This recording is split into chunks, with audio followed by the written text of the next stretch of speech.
Welcome back everyone to our show Litera Legends, where we bring timeless authors and poets back to life. So today we are honored to have Mr. Mahakavi Bharti with us, and it's a great pleasure to have a podcast with him. So let's start the podcast. Vanakkam, thank you for calling me here. I would love to speak about my motherland in front of the youth. So Bhartiji, to begin with, could you tell us about your background and what motivated you to write such a poem during India's freedom movement? So I was born in Itayapuram, Tamil Nadu. In a very young age, I was passionate about literature and freedom. Seeing a nation under foreign rule pained my heart deeply. I always wanted to use my poetry as a force to ignite patriotism, unite people, and awaken the spirit of pride in every Indian. Your poem Bharat Our Land is filled with immense praise for India's natural beauty and spirituality.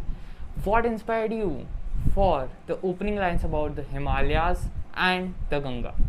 I wanted to remind my countrymen of India's incomparable greatness.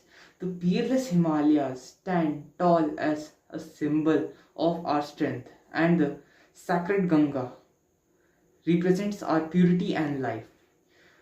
No nation on earth possesses such majestic gifts, and we must take pride in them.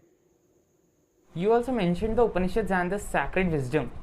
Why did you feel it was important to highlight the India's spiritual heritage? Because India is not just a land of physical beauty, it is the cradle of ancient wisdom. The sacred Upanishads gave light to the world. Our land is blessed with spiritual depth, divine wisdom, and the courage of great heroes and sages. In the poem, you proudly wrote that gallant warriors have lived here. What message were you sending to the British rulers and the Indian citizens at that time? It was a call to bravery. I wanted Indians to remember that we come from a lineage of fearless warriors and visionary thinkers. We were not born to be enslaved. We were born to live freely and honorably. Writing such bold patriotic literature, wasn't it dangerous for you? Did you face any hardships or struggles? Yes, indeed, the British government sought to arrest me for my fiery nationalism in newspapers. I had to flee to Pondicherry and live there for a while. But no exile hardship could ever extinguish the fire of patriotism in my soul. Wow, so that requires immense courage. In the poem, you emphasize equality and unity by stating that poverty and cowardice shall not touch us. What was your vision for the Indian society, sir? My vision was a society free from poverty, fear, division, etc.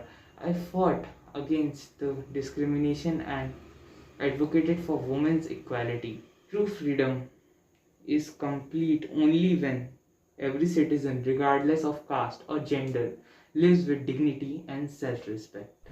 What emotions do you hope readers feel when they recite your beautiful poem Bharat Our Land today? I want them to feel a surge of love, gratitude, and responsibility towards our nation. When you say, this is our land, it shines peerless. They should feel that Bharat is our mother and her honor is our duty. Beautifully said, Bhartiji. What lessons or messages would you like to leave for the young students reading your work in their textbooks today? Knowledge, fearlessness, and love for humanity are your greatest strengths.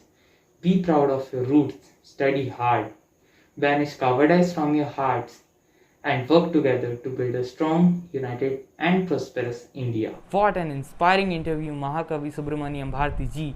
Thank you so much for joining us today and reminding us the immortal spirit of Bharat. Thank you so much, sir. Vande Mataram. Jai Hind.